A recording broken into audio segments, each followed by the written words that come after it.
Hancock. This edition of They Think It's All Over has been specially recorded for video.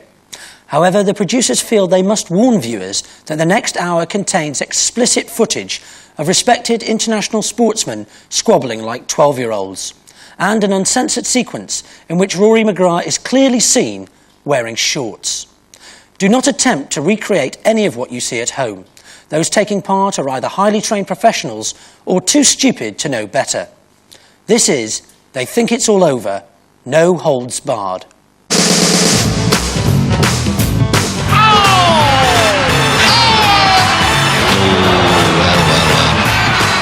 Oh my word!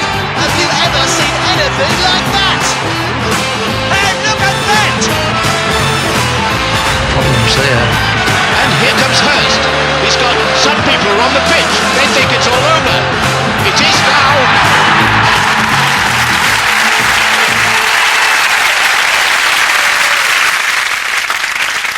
Hello and welcome to this special video edition of They Think It's All Over, the comedy sports quiz that makes a lovely present. And as it's a special edition, we've got some special guests. But the bad news for them is that they'll have to play alongside the usual four wasters: Lee Hurst, David Gower, Rory McGrath and Gary Lineker. With David and Lee, don't cheer them, it'll encourage them. With David and Lee is Britain's finest 400-metre runner, double silver medalist at the Atlanta Olympics, which means he's chased after more American bums than anyone since Liberace. Roger Black.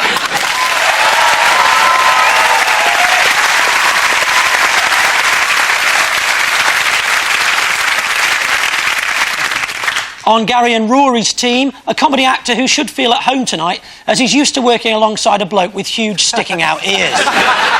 Men behaving badly's Neil Morrissey.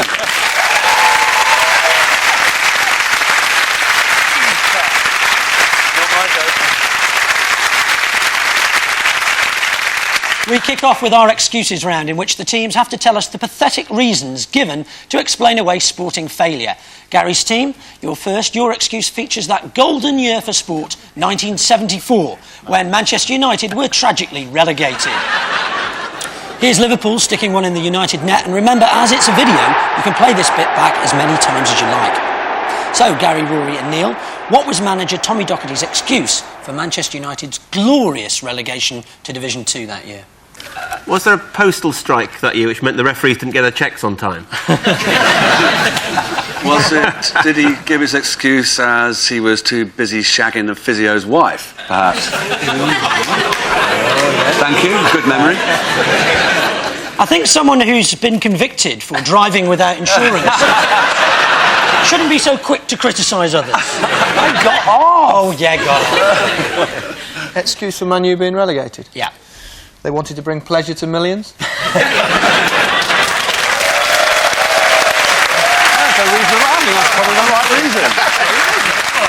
It was a very sad day for United supporters that they were weeping publicly in the streets of Great Yarmouth, Bournemouth. Was it because that season George Best was in charge of the interval drinks? Any final guesses? Oh, God, I don't really know for real. Was it before the rule came in that referees kept playing injury time until Manchester United won? That came in last season, didn't it? It wasn't to do with their stupid haircuts, was it? In what sense, Neil? What? Just talk about hair for one. What do you know slowly about and essentially. Yeah, sorry, mate. I've got stacks of it. So much. He has to have it cut and everything. I was in the barbers the other day, and you should have seen I had more off than you've had in 20 years. Did you drive to the barbers? No, I took a taxi. Yeah. Did you check if he was insured before you went? David's team, any ideas? I've got loads of ideas. You know what I mean? I've got this idea for like solar-powered street lighting.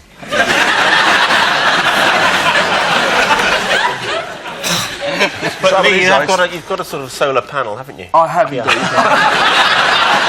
Do you know, if I wear a hat, I'll stop walking. Do you know that? Someone get him a hat before the next recording. When you go swimming, Lee, what do you put on your head? A sort of fuzzy wig or something?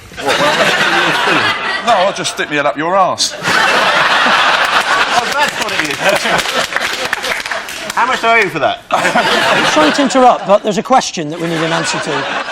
Right, a question. Hello, Rog. Right. I'm missing you already, actually. Roger Black, ladies and gentlemen. That's all I'm going to do all night, by the way. Just laugh and wait. Laugh and wait. What, like when you're in the Olympics?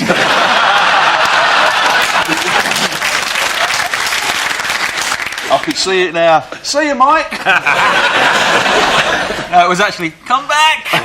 This isn't a chat show, Lee. I want to sort something out here and now, right? Is that basically, I mean, we'll all agree Michael Johnson is a bit of a phenomenon, right? He's brilliant, right? And this guy, if it weren't for Michael Johnson, basically, for one man, he would have won the gold medal. That is a fact, right? Yeah. So, Dave, 6,000-7,000 cricketers, get rid of him, he'd have been number one.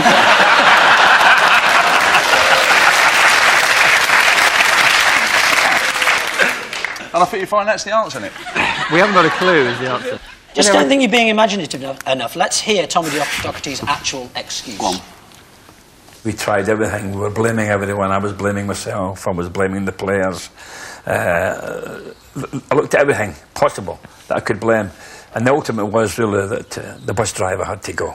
The conception of he was late turning up to pick up the team.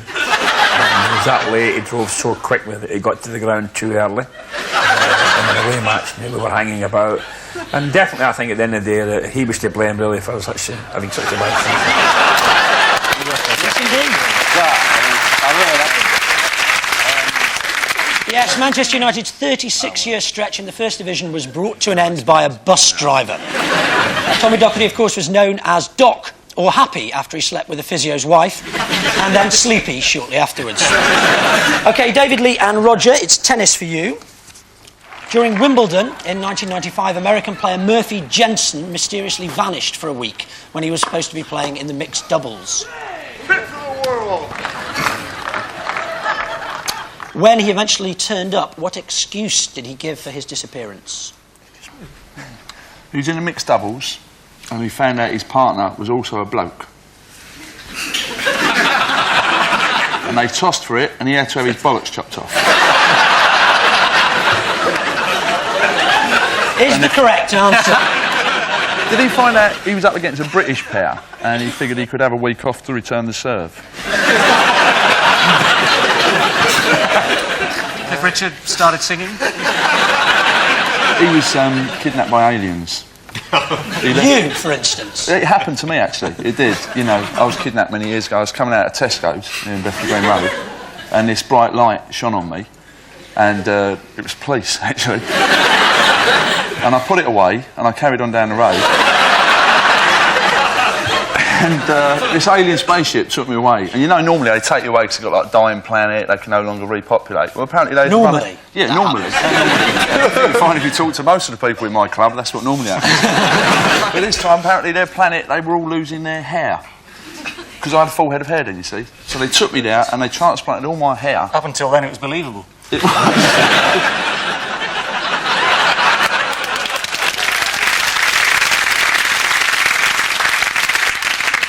Was it the bus driver? He actually went to Scotland, didn't he? He did. It was a pro-celebrity tournament and he was partnering Salman Rushdie. It's something to do with Scotland. He did go to Scotland. Yeah, Yeah. I think I might have to give you 1 point for that. I'm not going to hand it across. I'll give you 1 point for that. Let's hear what his actual excuse was. Well, I didn't phone in at Wimbledon because, first of all, I didn't have any British pounds. Where I come from, we use dollars and cents. And second of all, I wouldn't know a British phone box if I ran into it. Pretty stupid, huh? But I'll tell you what, incidentally, it wasn't just that. I was abducted by a busload, one of those double-deckers of just supermodels. And they took me back to Paris to party at the Barfly. What's that got to do with Scotland? Nick, I think you find I mentioned bus there.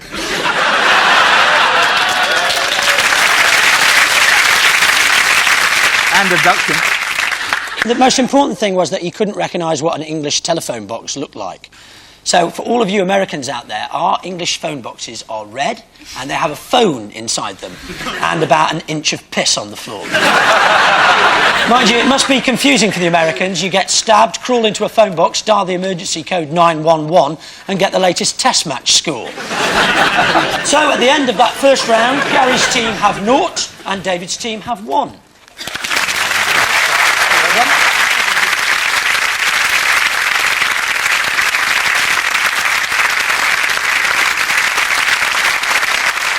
Okay, our next round is the photo fit round. We've taken parts from 3 different sporting faces, reassembled them into a new one, and all the teams have to tell us is which bits originally belonged to whom.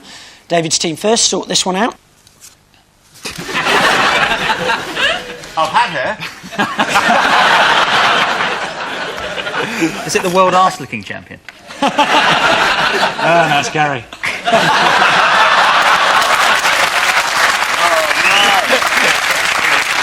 Yes, well done. I'll give you 1 point for Gary Lineker. Yes, it is in fact Gary's hair, of course, in those adverts. So I'll give you Gary Lineker for that. The bottom half is a woman. Is it? It's Laura Davis. It golfer, is isn't it? Laura Davis, pictured with her tongue hanging out after she'd had a bogey at the 3rd. Rory, is that right? You're trying to get into crisp adverts? Because somebody told me that you were seen in a pub the other day asking young girls if they'd like to try your cheesy what's it.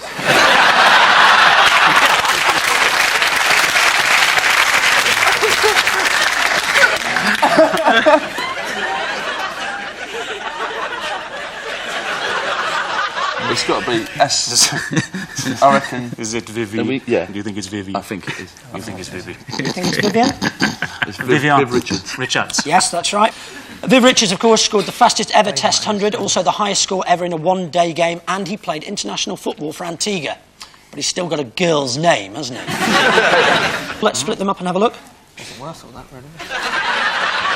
Gary Lineker, Viv Richards and Laura Davis. Well done. Gary's team, like to unstitch this one.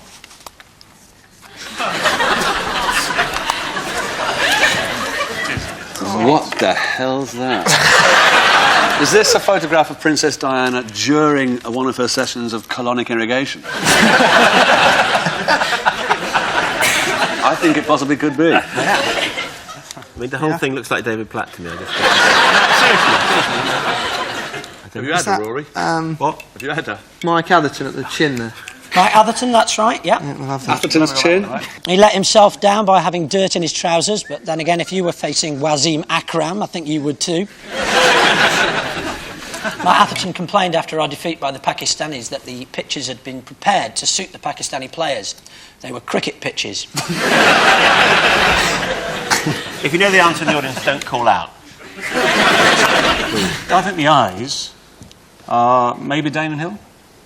Damon Hill, I'll give you that, yeah. Damon Hill, who's recently been sacked by Williams. That's not his nose. But it's not all bad, he gets to keep the company car. Well, it isn't the real Damon Hill, it's a papier-mâché model that was made for the Belgian Grand Prix, that's true. I don't believe Still that. got more character than Nigel Mansell, though. So you got one more to get the hair. Shazza or... Is it Shazza? It is Sharon Davis, let's pick it up and have a look. Leave it, man. Shazza to a friend.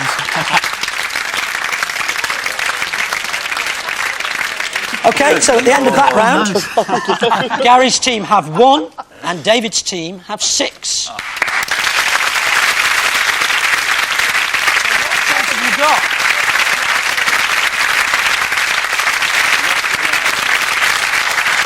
This next round is called Sing When You're Winning and celebrates the art of terrace chanting. We play the opening lines of a supporter's song, stop it, and then ask our team what they reckon the next line is. David's team first. Your clip comes from Shieldfield Park, the home of mighty Berwick Rangers. Go left, go right, go pick up sticks, go left, go right, go left. Go left, go right, go pick up sticks, go left, go right, go left. I want to be a Berwick Ranger. I want to be a Berwick Ranger. A bit of a famous one, this. I want to be a Berwick Ranger. What could possibly come after that? I think the dog takes up the refrain and goes ruff, ruff, ruff, ruff, ruff, ruff, ruff, ruff. No. Did I miss a rough? Yeah. Do they all go, I want to be a Berwick Ranger, and then Paul McKenna clicks his fingers and they go, fuck me, I feel stupid. it go. I want to be a Berwick Ranger because my career in Japan didn't work out.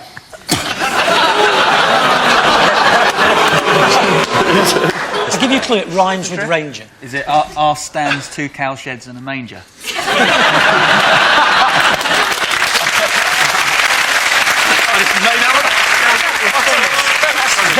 That's very good use of the word manger in a non-biblical context. My career presenting Football Focus just might be in danger. That's fighting talk. It's all right, he's got a bounce out. You're going to stop? Look, all right, we'll stop. All right, then. One chance. Come on, Biggie. Not playing anymore. It's a shame, because Alan Smith was just getting dressed. That old joke. You didn't really want to come back, did you, Gary? But your toe gave out. Just I want to be a Berwick Ranger. I've got no life. Does that amaze you? No. This is all from personal experience. I want to be a Berwick Ranger. I've stopped buying team bags. I've bought a strainer. Now, I don't know if you've noticed, I managed to get 2 laughs off the word strainer there. Yeah, that's correct. So over to you, Rory. I want to be a Berwick Ranger because I live for sex and danger. Well, thank you for handing it over to them. There. Yeah. Well done, that's virtually correct. Let's have a little listen. I'll give you a quick Ranger, I will be a Berwick Ranger. Only live for sex and danger.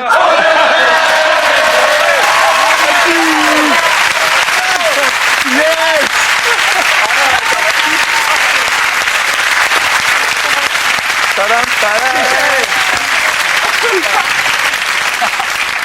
You thought I was an Arsenal supporter, but I'm in fact a Berwick Ranger. Yeah, I want to be a Berwick Ranger, only live for sex and danger. And you can actually get both at once in Berwick because some of the sheep up there have herpes. Berwick, of course, famously recently had their record crowd. Phil, Steve and Patch all turned up. OK, so Gary's team, here's your ditty as sung by the throngs of Sunderland fans. In your Liverpool homes, in your Liverpool homes, you talk with an accent exceedingly rare. You talk with an accent exceedingly rare. Most of your players have shagged Danny Bear.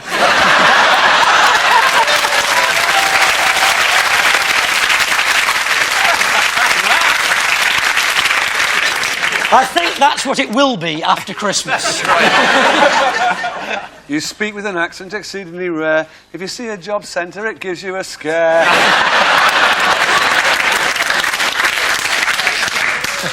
You talk with an accent exceedingly rare. You take all your clothes off and then you are bare. You sing with an accent exceedingly rare. Most of your kids are in council care. I think they've got a nerve. Sunderland people. You talk with an accent exceedingly rare. Unlike us on the other side who talk to You speak with an accent exceedingly rare. You've all got moustache and perm hair. All got moustaches and very rare. I'm going to give you 1 point for that. Let's listen to the actual official Sunderland version. In your Liverpool homes, in your Liverpool homes, you talk with an accent exceedingly rare. You wear pink shirts with an up curly hair. The Sunderland fans taking the piss out of shell suits and curly perms. They may laugh, but in 5 years' time, that fashion will finally reach Sunderland. Sunderland's great local rivals are, of course, Newcastle, which is just a short joyride away. So, at the end of that round, Gary's team have 3 and David's team have 6.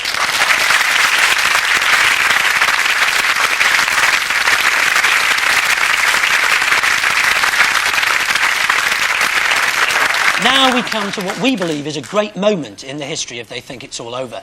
It's time for our regulars to stop talking about competitive sportsmen and actually become competitive sportsmen. Some of them for the very first time, David.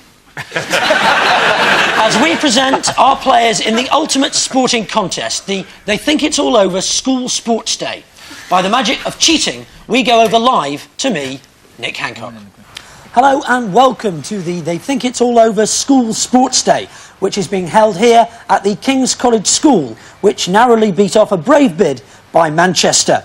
Now, will you please welcome the competitors? First of all, he's every inch an athlete, and believe me, that's a lot of inches, Rory McGrath. Rory McGrath here. The last time he was on a school playing field, he was mistaken for a bouncy castle. Next on the opposite team, a man who owns his own bouncy castle and indeed 100 acres of bouncy parkland, David Gower.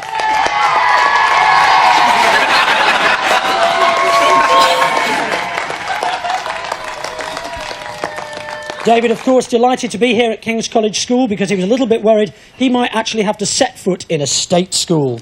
Now with David, at EastEnders, star of stage, screen and security videos, Lee Hurst.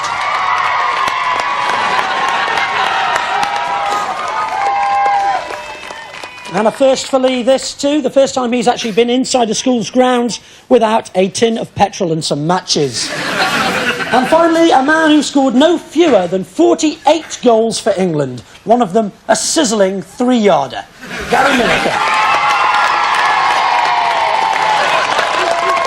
The first race, as always, is the egg and spoon race, and the traditional rules apply. If the egg is dropped, the competitor must pick it up again on the spoon before continuing. First past the post gets 4 points, second gets 3, third gets 2, and fourth gets 1 point. And so, let the games commence. Lane 1 in red, Gower, 2 is Hurst, 3 McGrath, 4 Lineker. Deep concentration. Oh my word, have you ever seen anything like that? Well, McGrath is back in this event. He was banned from egg and spoon for 4 years after traces of glue were found. In his urine, that is. It was Gower in this event using the silver spoon he was born with. Lee Hurst. Anyone who's confused, the egg is the one on the spoon. And they're off and away, and Hurst is immediately in trouble, but Gower has made a brilliant start on the far side in lane 1. It's Gower. He's got about 10 yards. Lineker was in trouble. Gower has won it. McGrath is second, Lineker third, and Hurst is a long way distant back in fourth. Good performance by Gower. The egg and spoon race. Oh, it's just come in. Time for us, I think, to have a look at it in slow motion. See again, in Lee Hurst's case, at much the same speed as the first time. But Gower, who I think had a hand in deciding that this should be a left-hander's race, has absolutely run away with it. Gower wins. Lineker then ran into a bit of trouble, and McGrath came through to steal second place. 8.68, not a bad time. A rare sight that, Britain coming in 1, 2, 3 and 4. David the winner with 4 points, Rory with 3, Gary with 2 and then Lee with 1. Well done, David. You're a grown man and you've just won an egg and spoon race. You must feel a bit of a twat. I'd like to. Reminds me, yes. Must go mow the lawn. Well done, David. And now on to our next event. If you'd like to get down to the start again, we're going to move on to the 3-legged race, which of course last time was won by Linford Christie on his own. Now, the stewards have an important role here, getting the bindings absolutely correct. David, of course, will have fond memories of his school days here, tied to older, taller boys on many occasions. First time Rory's been tied up without paying for it. That looks pretty useful style to me. Hurst and Gower, but McGrath and Lineker, not quite so much coordination. Too many left feet there.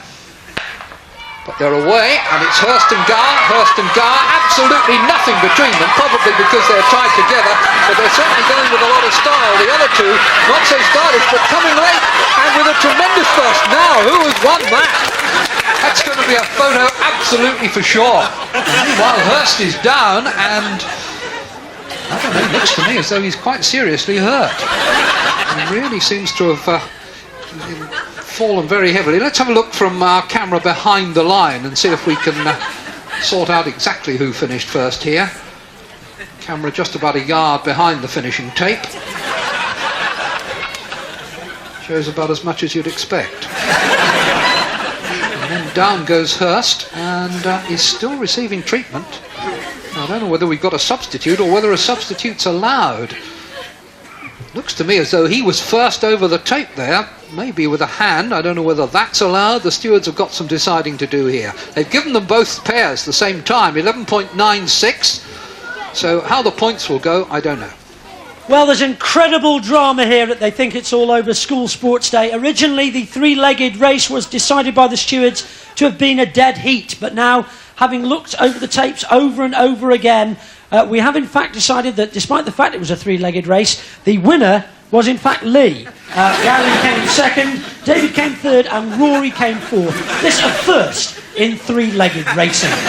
Gary, you're not happy about the result? You felt that your team won.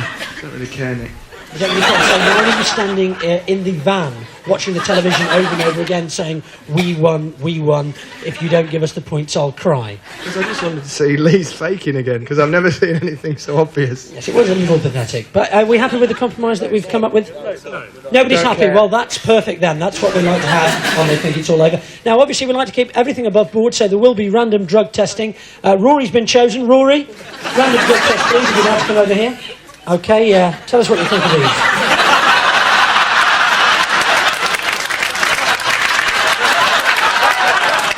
What do you think of this?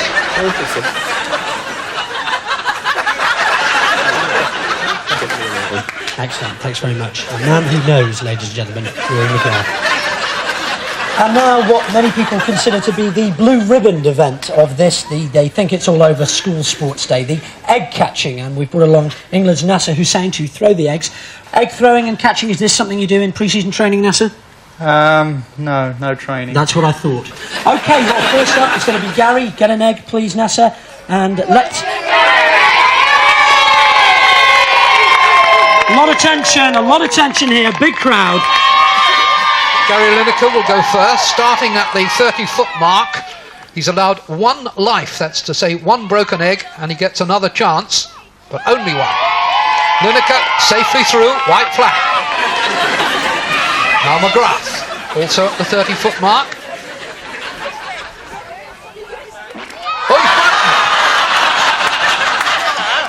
he's OK, Rory, that's one life down, I believe. You get another go.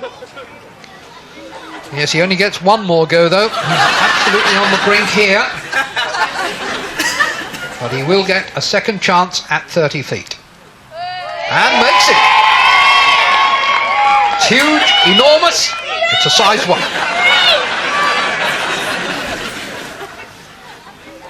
Hurst comes next. Oh, nice clean catch. Very orthodox. Eye on the egg. Hands in front of the chest.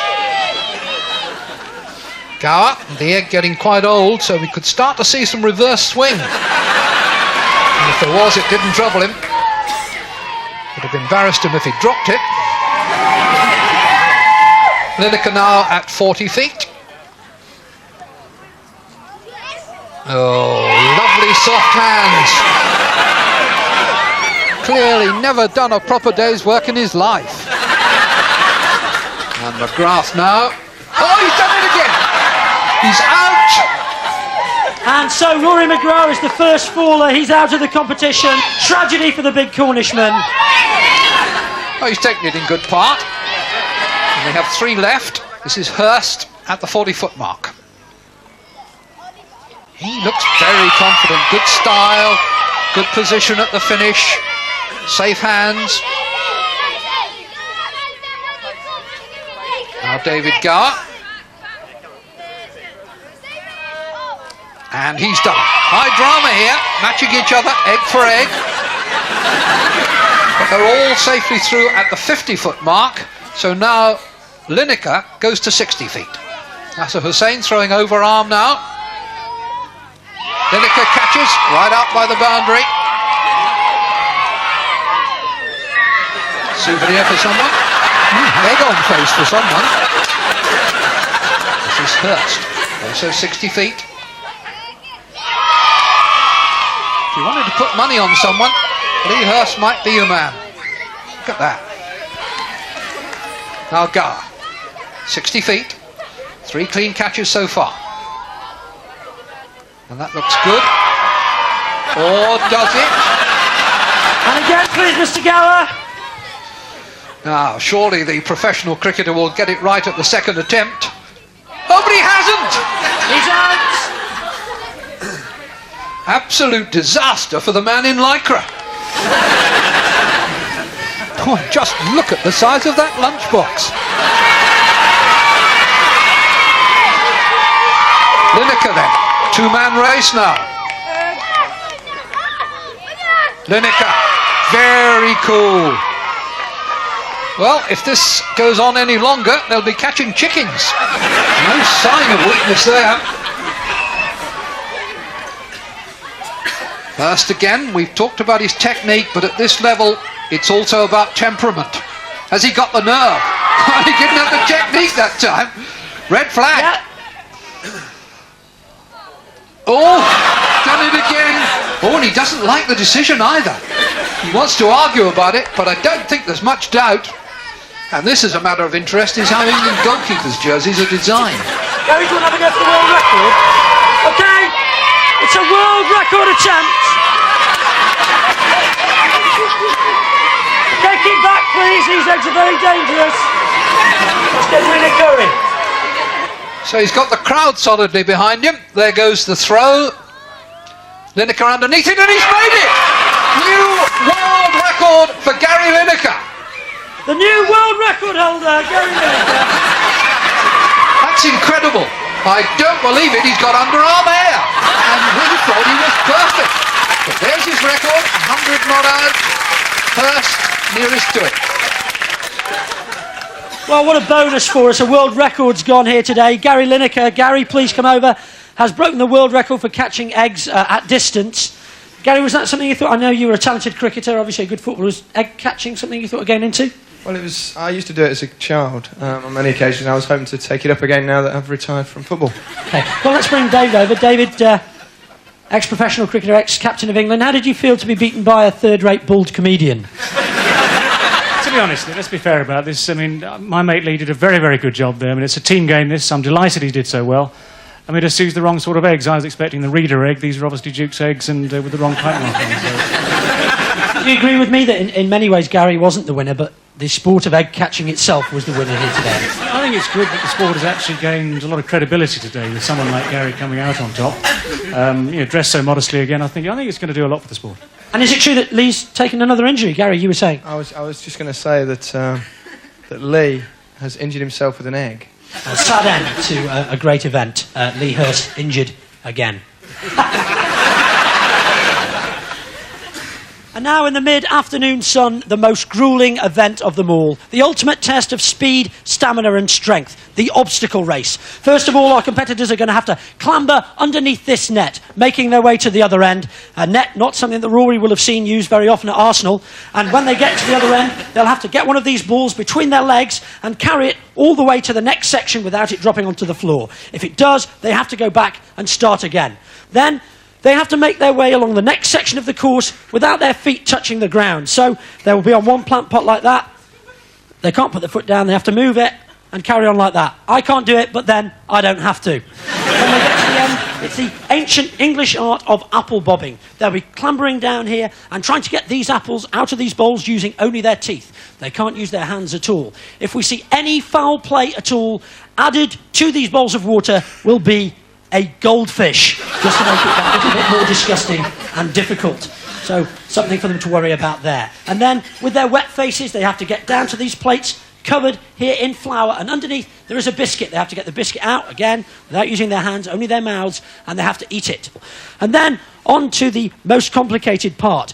There are 4 bikes here. They can choose any one, but all of them are slightly difficult to ride. I'm not going to explain what the problems are, but they'll find out soon enough. They'll go through the cones on the bikes, a very exciting part of the race this, and then each of them has their own discipline then to attend to. First of all, Gary, who will be in this lane, will be coming along and having to explain to this Japanese gentleman here the LBW rule, using the Japanese that he learnt obviously when he was at Grand Passaic. I'll just check, do you know anything about LBW? No. Well, that would be difficult for Gary, I imagine. Then Rory, this very much the strongest part for him. He has to eat this full English breakfast as quickly as he can, so he'll be quick enough there. Lee has to get this wig here onto his head, again without using his hands, using only his teeth and possibly one of his ears. And finally, David will have to put on this bow tie beautifully and neatly, as I know he will, and as quickly as possible. And then through here for the winners. And I'm very keen to see what injury Lee will pick up. 2 events left, and it's getting tense, and they're away. Under the net, in Lineker's case, close to the net, where he spent most of his career. Gower has come through quickly. So too has McGrath. Balls between their knees now. It's Linford all over again. Next, the flower pots. Hurst has had to go back. Flower pots, incidentally, supplied by the Whitley Bay Garden Centre, the official garden centre of the school sports day. This is likely to be a demonstration sport at the next Olympics. It will be if the Americans are any good at it. It's a matter of improvisation and maybe innovation. Now, what's Hurst up to? Here, look. He's come up with an entirely new technique here. Now, the judges are going to have to decide if this is legitimate because he's walking away with it. He's coming to the apples. Now, teeth only, and they have to be your own teeth. Done the apple. Going for the biscuit, and in case you're worried about the white powder, it is in fact flour, as the producers discovered when they paid £60 a gram for it. He's on the bicycle. He'll have a problem here. He's picked the one where the handlebars go one way and the wheel goes the other. Rory McGrath is back at the apple in the mouth bit. It's like a medieval banquet back there. Lineker is on the one with the wobbly wheels, and he's coming to the Japanese. Now, he knows a lot of Japanese phrases. Sorry, I missed the open goal. My toe hurts. Which way airport? But look here, it's Hurst with the wig, and he's going to win. And that wig is actually made from Lee's own hair that's fallen out over the years. Unfortunately, none of it from his head. Now, this is McGrath, way back down the course, having trouble with the breakfast. Probably a mistake to eat 5 of them in training. Artistic impression doesn't come into this. But it should do in tying the bow tie. Gower finding it a bit difficult. He normally gets his manservant to do it for him. But there he is, over the line with McGrath. White powder all over his face. For a minute I thought it was Barbara Cartland. But there is the winner. He did it with his eyes closed. Lee Hurst with Lineker a day back. Gower and McGrath trailing. Well, the excitement is almost unbearable. Let's call over a couple of our fantastic competitors. Rory and Lee, if you'd like to come over. Look a picture, Rory, if I may say so. Thank you, Nick. A bit of flower pot tampering going on there, I think, from Lister Hurst. Well, you may say that, but then again, you know, it's like the Fosbury flop. You've used a new technique and it's been very successful. Is it something you've worked on? Something I've been working on for some time. I started for window boxes, and I heard they were flower pots. I was a bit nervous because obviously window boxes a lot bigger. But I had to win because there was a good prize at the end for me. For me, you know, because normally I have the biscuit and the apple after the breakfast. I wanted the breakfast to be floating around in the bowl, really. Yeah, well, that's the way it goes, you know, but you knew the rules, you know, that's what you come here to compete for. So still very exciting, and the final race, I believe, the sack race. How do you feel about that? Very confident in the sack race. Well, I think we're all looking forward to the sack race, and who wouldn't? So, stay with us. Well, they're all going to be on their toes here because this competition is still wide open.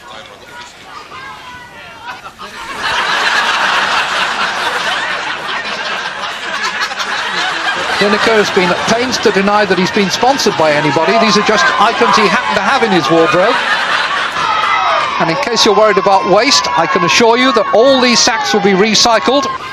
They're going to be used to drown puppies in. So Gower has started well. Lineker has started even better. McGrath in third. Hurst well back and hasn't got the technique right at all. Lineker going well. McGrath has gone down. That would give Hurst a chance. Lineker coming clean away. Oh, and showboating now. He's going to go over the line backwards and still does it with yards to spare over Gower. McGrath has come in third, having got up from the fall, and Hurst never came to terms with it. Tremendous performance from Lineker. He was already showing the technique of the champion here. And look at Gower. Man and Hessian in perfect harmony. That's enough about the hairpiece. Down then goes McGrath, and the sad news is that he had to be put down. The race officials went up and told him he was a useless cut bucket.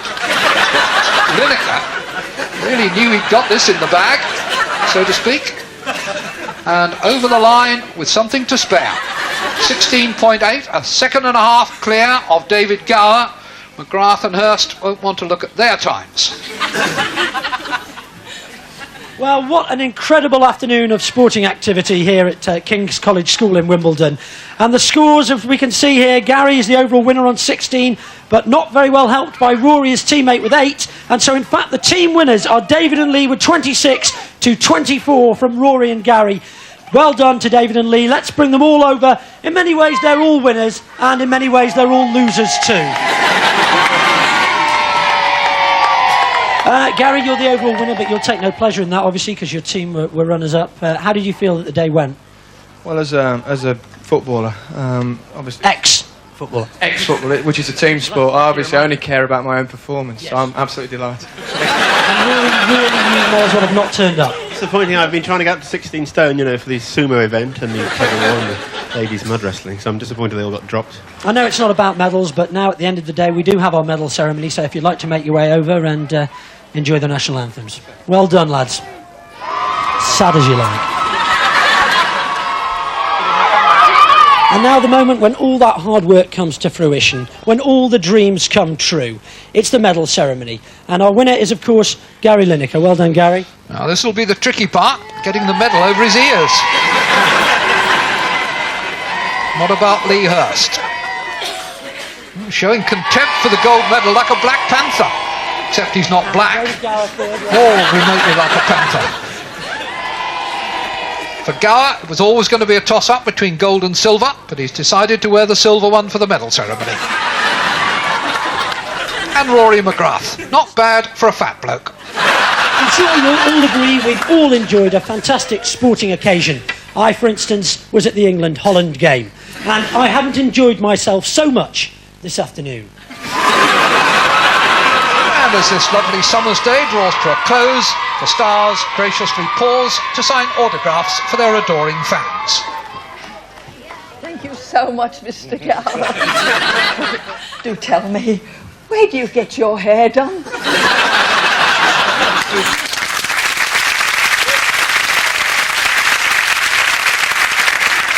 You cannot believe the pathetic bickering that went on that afternoon.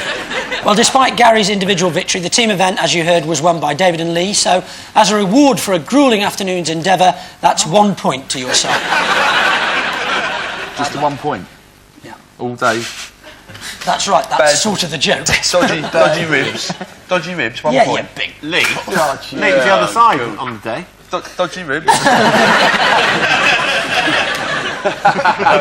Now, before we move on to the next round, I have some important and rather sad news. We've all just seen Gary Lineker proving himself without equal when it comes to school sports. However, our long-range cameras, as opposed to our short-sighted officials, picked up this deeply disappointing footage during the obstacle race. In lane 1, Gary Lineker is blatantly seen using his hands to pick up the plate of flour in clear and flagrant breach of the rules. The They Think It's All Over disciplinary committee has subsequently decided that Gary Lineker is to incur a worldwide ban from all obstacle racing for 4 years. Yes. Cheating again. Promise. Good at the egg catching, though. You were very good at that. Yeah. Very good, wasn't he good? Living on past glories again, Gary. Guinness Book of Records. So, at the end of that, Gary's team have 3 and David's team now have 7.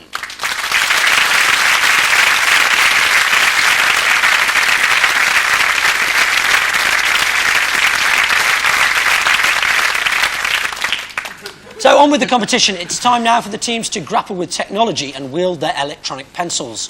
We're going to show our teams a photograph of King Slappy himself, Sir Bobby Charlton.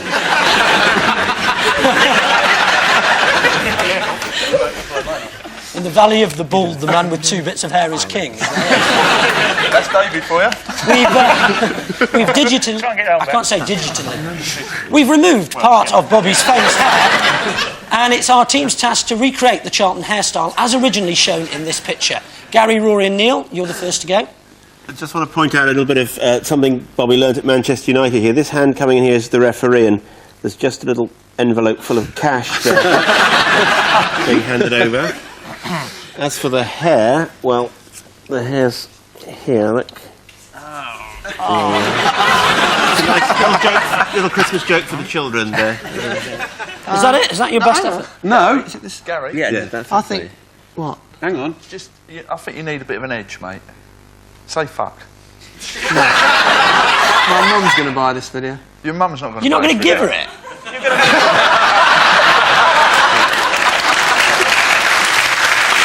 It's official.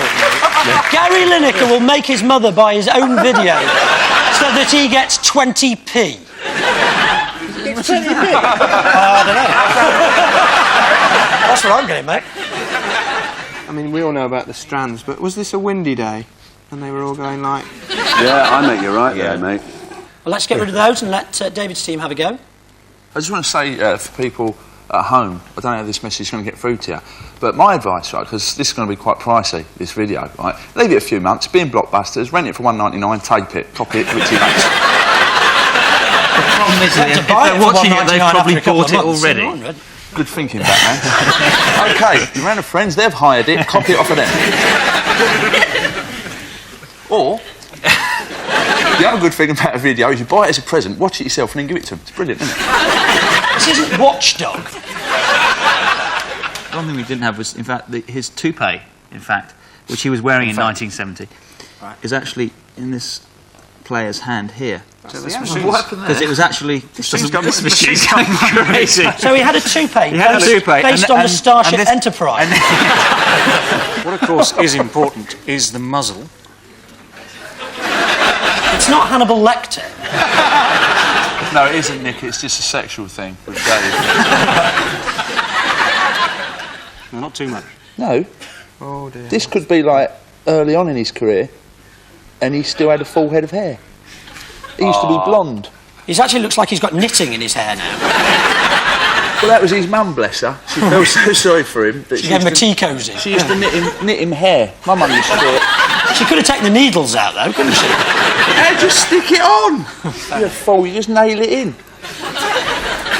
And he was ahead of his time, because his mum, she used to knit him a perm. Let's get rid of that, and let's see how his hair actually was during flaps over 1970. here, that's Egypt. Let's move the scribbling. Here's his real hair. There it is. There it is, look. It's just there. You just drew that in. OK, well, I think we'll have to give it to Gary's team. One, because he's losing, and two, because he was better than you. So, at the end of that round, Gary's team have 6, and David's team have 7.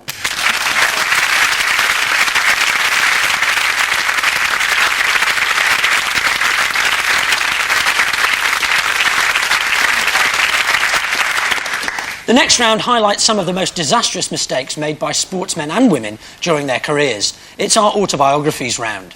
The team's simple job is to identify the culprits. David's team, who do you suppose wrote these words of wisdom? We've had a 2-bedroom apartment at Playa Mar, just outside Torremolinos, for the past 10 years. It's really swish. So good that if we could find an apartment like it anywhere near Leeds, we'd snap it up and live there. Is it Roger de Courcy and Nookie Bear? I'll give you a clue, it's a sports person. I'm sorry, you just give us about 6 lines to go on and we're supposed to guess who wrote it. Why not give you the whole book? I have a It'll say his suspicion. name on the front. I have a suspicion. Who? You got a suspicion? I've got a suspicion. Yeah, go on. I think it's someone called Raymond Possibly. Illingworth. Raymond Illingworth is the correct answer, indeed. It is.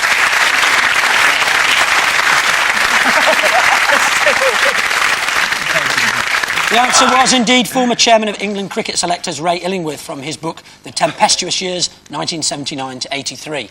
Ray Illingworth frequently takes his holidays in Spain. You'd think he'd want to get away from donkeys after a summer with the England team. So, Gary's team, who is this? None of the courts was indoors, and winters were freezing. It's impossible to play in snow and ice-cold rain. It isn't good for the body, not to mention the balls. None of the courts was indoors. Is it the Arsenal squad? Is it that famous occasion when Margaret Court and her family went with Mike and Bernie Winters with Peter Snow and Elle Macpherson, the body, to spend Christmas at Alan Ball's house? None of the courts are indoors, the winters are freezing, it's impossible to play in snow, isn't good for the body, not to mention the balls. I think that's a very provisional explanation. No. Well, a tennis player. Tennis player. Who's someone written a book? We Tim reckon- Henman wouldn't have. Tim Henman, the early years? No. No, couldn't be. I reckon it's couldn't write someone, it. some European player who's moved off to America for the finer climes. Who did that? Lendl? Lendl? No. Boris Becker. Any ideas? It's not my guess. Well, then, not really There's no point in whispering. You're on television. You're being filmed. Could be.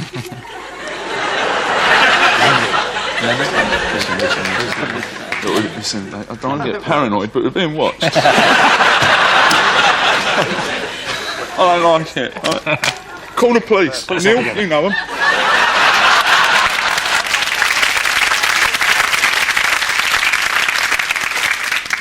I reckon it will probably be Monica Seles. Is the correct answer. Yeah, shut up, my face. It's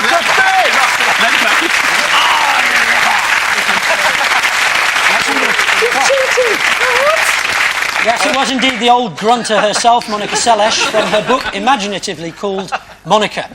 She was stabbed in the middle of a match. She didn't get any medical attention for several minutes because when she said, "Ugh," they thought she was practicing her serve. So at the end of that round, Gary's team have 6 and David's team have 11.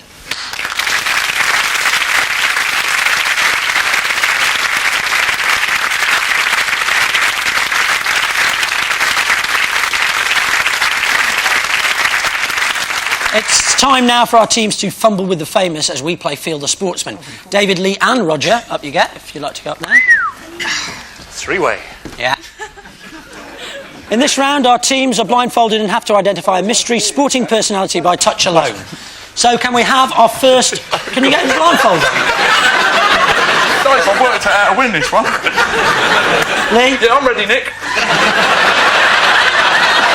Oh, Eric! Oh! I can't see a thing. Lee, if you don't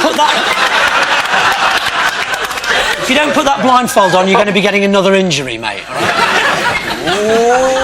right? And can we have our first mystery guest, please?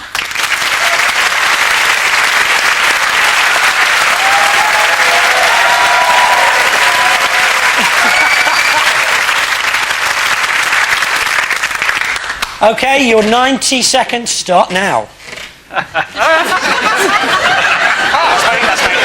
Who's that? Is that you? It's you. Yeah. Here he is, here he is. You don't get a point for finding him, Roger. Hang on. Quick it up. Hang on. It's an umpire, it's an umpire. Is it a world anorexic champion? Well, who is it? Harold? Is it Harold? Good carbs. Well, Good no, carbs. please, David. Hang on. So Harold, how long have we got? 2 more seconds. Well, Harold Dennis sticking to his chums. Well done. Got it.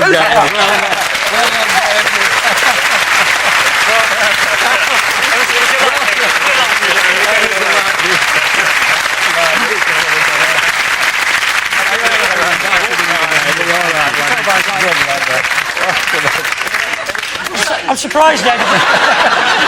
It's all over. They've got it. Okay, lads. Thank you. I never gave him out LBW. He never got his pads in front.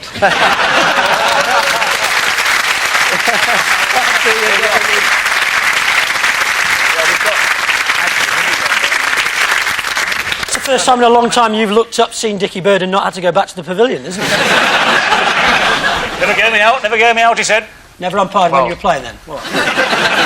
Okay, gentlemen, if you'd like to go up there. Difficult. Are you whinging again? Yep. Oh. Gary and I had a practice in the dressing room beforehand. Feeding each other up. He thought I was Fat and Whitbread, I thought he was Prince Charles. Roger, is it true about Fat and Whitbread? In the random drug test? She couldn't give a urine sample because she had a hard on.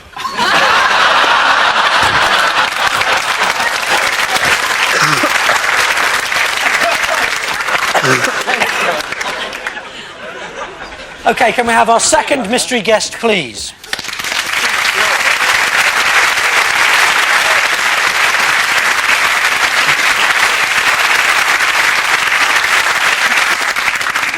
Okay, your 90 seconds start now. Where? Oh. Jesus. Someone's short. Oh, it's a bloody chimney sweep. It's a wrinkly old bag. Oh, hang on, we're talking ponytails. Nice. It's a woman. Is it a question? No. It's a woman. Oh, is it? I don't know. Quite what to do here, really. Hi.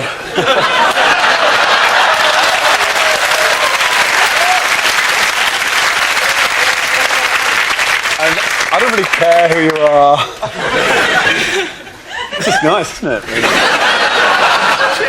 It's a woman with an iron, which I think is very important.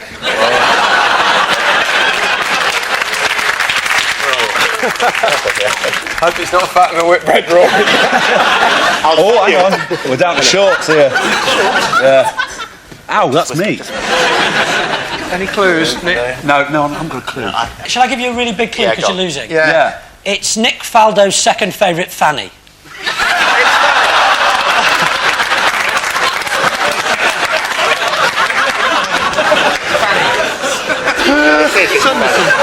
Absolutely correct. Well done, Gary. Oh, yeah. Nice to meet you. You all right? Oh, Lord. Now she tells me. Well, you know, we'll be there. That's right.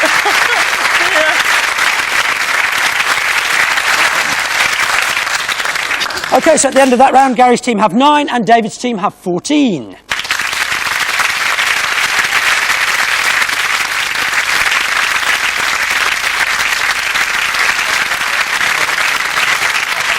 And we finish with the decider, the heart-stopping name game. One team member has an envelope containing a list of sporting names, and using all of his fund of sporting knowledge, he gives clues to his team members, who have 90 seconds to guess as many names as they can. You can't pass on any name, and rhyming clues are not allowed. So 400-metre runner, the girls in the audience want to get him in the sack, wouldn't be allowed. So the winning team goes first, which is David's team. Must be a bit unusual for you, Roger, not coming second. You've got 90 seconds, and your time starts now. You commentate with him. Jeffrey Boycott. Jeff Boycott. Correct. You come second to him. Michael Johnson. Famous footballer, Brazilian, one name. Pele. Correct. Surname, surname, it's a bit like Fanny we just had on, really. First name... Pussy Law. No. If he could, he's a German footballer, he's in the Euro 96, right, and he had a really dodgy name, and everybody said, oh, we can't pronounce that properly, it's a bit rude, like that. The first name is like Stephen, but that foreign sounding Stefan, one. yeah. Correct. Stefan Kuntz. Correct, well said, well said. You heard it first. Second name, French tennis player, and his first name is Henri like... Lecomte. Shut up! First name is like Penny for the... Guy Forget. Correct. Oh, that was very... Yeah, thank you. This is the guy who threw the eggs at us. The guy who threw the eggs at us. Nasser Hussain. Correct. Oh, God. Weren't they? This one, apparently this woman does. And you'd find her on the top of a building, like if you walk on the top, yeah, that's her first name. And the second name is... Ruth Will. Near enough, she would, yeah. Correct. Next one, surname is the devil, but the other one. Satan. Correct. And the first name is, oh, God. The first name is looking in the thing. You look in the thing, Mirror Satan. Yeah. And the second part of this...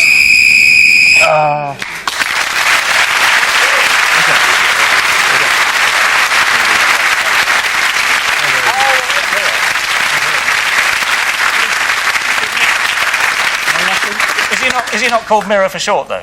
No. The Beelzebub. For short. For sure, yeah. He lives in a parallel dimension where our laws do not apply. I wish you were fucking there. Right. OK, so you've gone up to 21 points, which means, Gary, that you need quite a lot, actually. You need 12 to draw level. OK, Rory, good luck. Good go, son. 90 seconds start now. Aston Villa player, don't let him take a penalty, Terry. Yeah. Correct. Golden Bear, golfer, American. Jack Nicklaus. Snooker player, surname, a colour, powder, you put it up your nose, put it on your hand. Jimmy White. Jimmy White, yeah. Pakistani bowler, used to be... Wasim Akram. That's right. British tennis player, crap, needless to say. Surname, lots of penises. Cox. Mark Cox, yeah. I think this guy's a wrestler. He drives a hearse, buries people. Oh, the Undertaker. Undertaker, yeah. This German weightlifter. His name is Knob backwards. Bonk. Yeah, Drake backwards. Gerd Don't know who this bloke is. His surname describes your advertising career. Crisps. His Christian name is a painter, did the Sistine Chapel on the bathroom. Michelangelo. Crispy. Crispy. Yeah, Who's? Excellent, yeah. you put it in your mouth, you suck it, it's a racehorse. Havana. Cigar. Oh, well. Croat footballer, not football, tennis player. Goran Ivanisevic. I don't know this bloke. His first name is the same as the Norman King, the Conqueror. William. William, yeah. The second name is the little animal that fox hunters chase. Fox. Third name is where the orchestra is in the William Fox Pit. Lawrence Olivier is the. You and John. I got the acting one.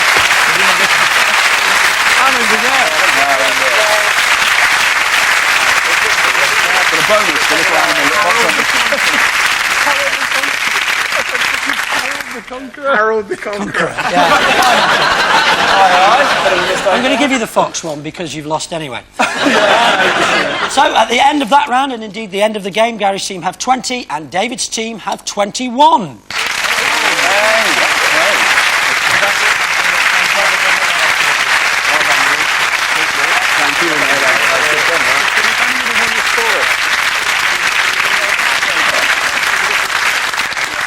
So that school sports day was all worth it, you see. 1 point. So thanks very much to David Gower, Lee Hurst and Roger Black, and Gary Lineker, Rory McGrath and Neil Morrissey.